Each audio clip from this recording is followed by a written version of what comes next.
Hi, everyone. Welcome to my presentation that I am talking about today, working with different teams, the good, the bad, and the in between. Today, I'm just going to give you a quick biography about me. I'm Nikki Sweigard. I've been working with CET for over 10 years. I'm a senior designer at SBI, or otherwise known as Sheppard's Business Interiors in Omaha, Nebraska. As a Steelcase dealership, Steelcase symbols are the ones that I use the most and I'm most familiar with, but I also like to dabble in a lot of other things in CET. 2 years ago, I had the great honor of winning first place in the Best Success Story at the CET Experience 2022.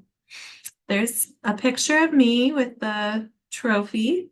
And the picture next to that is me, my husband, my son, who's 5, and my daughter, who's 9.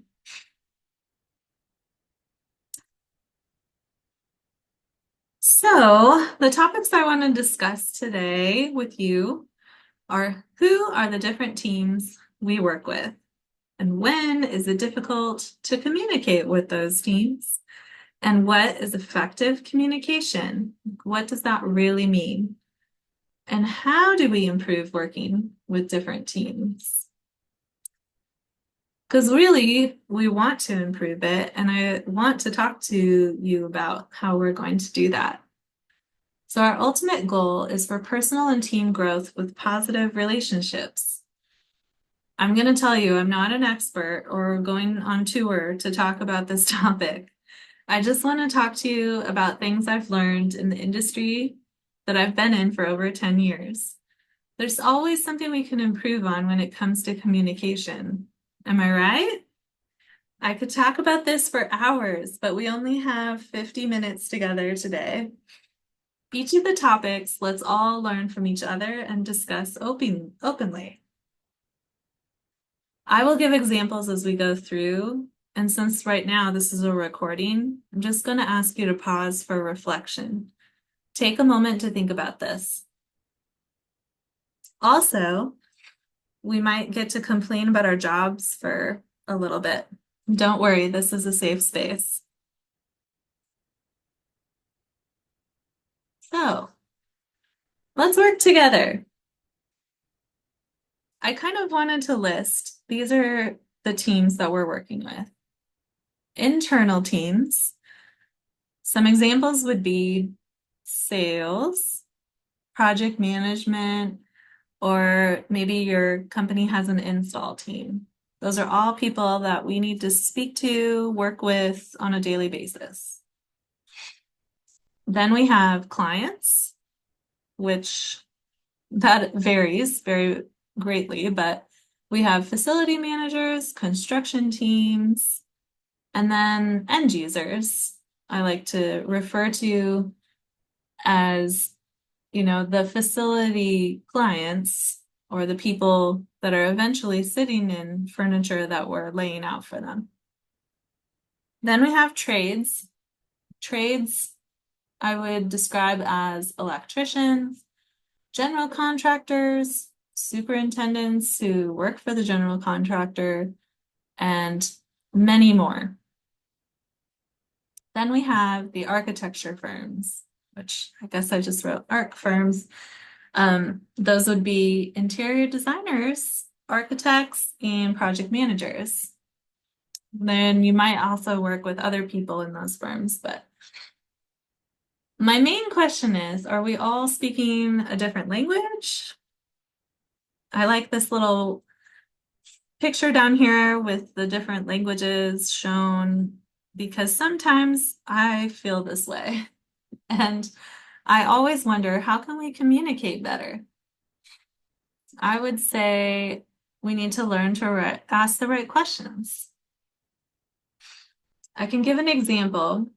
So a client says, I need a new desk for an office. Has anyone ever heard this? What other information do you need? Ultimately, we want to have me help you, and you need to tell me how to help you. So new projects in general, internally, we need to communicate on timelines for each role and who's doing what and when. A general contractor would generally be concerned with schedules. Like, what do you do if you find out there's delays in shipping? Electricians want to know how panel systems are powered, and how are you going to tell them? Let's say an architecture firm is involved in a project and the interior designer has shown a fabric to a client. They absolutely love it. It's perfect and everything they ever dreamed of. You find out the particular piece that they want to put it on is not approved and it will puddle and look awful. Oh, and the fabric vendor is out of stock of the fabric for 6 months. You have to tell them, you have to let them know. Do you want to? No. Will you be nervous about the reaction? Yes. Do you have any other examples that I haven't mentioned? Or any other scenarios that you've been in? If you do, I just want you to think on this and reflect for a moment.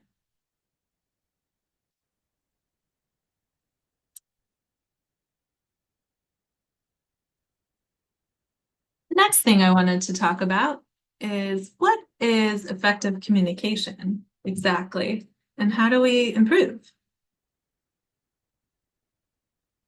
Say, number one, we need to say what we mean. Be clear. Also, number two, get uncomfortable. So you need to be comfortable with being uncomfortable. And then number three, look at the overall goal.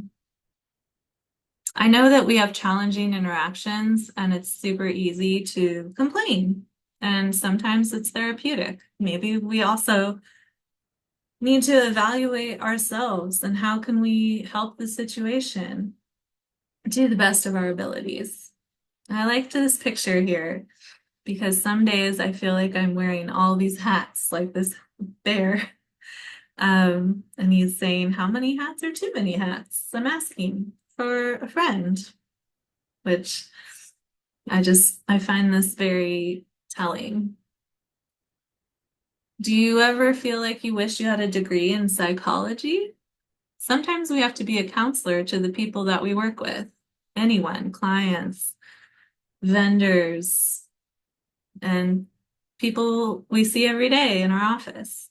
The industry can get personal so quickly. I had one client in the past who called every Friday to tell me all the complaints that they had about their job and to get my opinion on what was actually happening and what I thought about it. Honestly, this just showed how much strength our working relationship had, and it led to a good friendship outside of the office.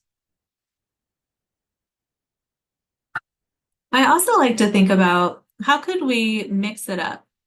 One of the most interesting quotes I've heard recently is that routine is the downfall of things in businesses. It's really great for our home lives, our human habits, but sometimes things fail when we get stuck in a routine. One thing that I have witnessed and been a part of is my my kids' school has a school improvement team. They meet to consistently review how they can help students and they can grow as teachers. So, what if businesses did something like this? What if we all got together and reviewed what's going well, what's going wrong? What are our clients saying? How can we help them better? And how can we improve our skills and processes individually or as a group? Configura actually has something like this too. Configura came up with the feedback community. And they literally want us to tell them, how is it going? So let's talk about this. How do we want to improve? What are examples of where it fell short when you tried? Think about your experience. I'll give you another few minutes to pause here and reflect.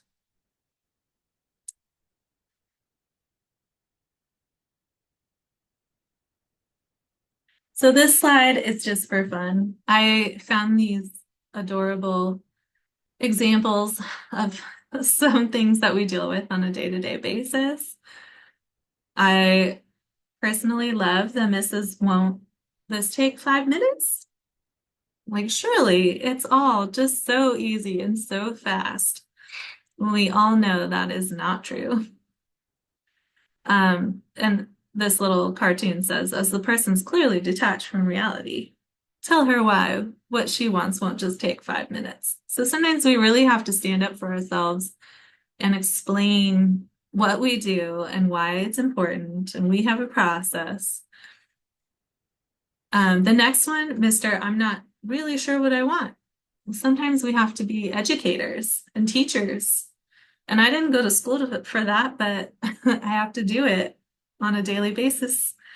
Sometimes when people don't know what they want, and how do we get to the bottom of it? We need to ask the questions. And Mrs. We don't have a deadline. Oh, wait, yes, we do. Actually, it's tomorrow.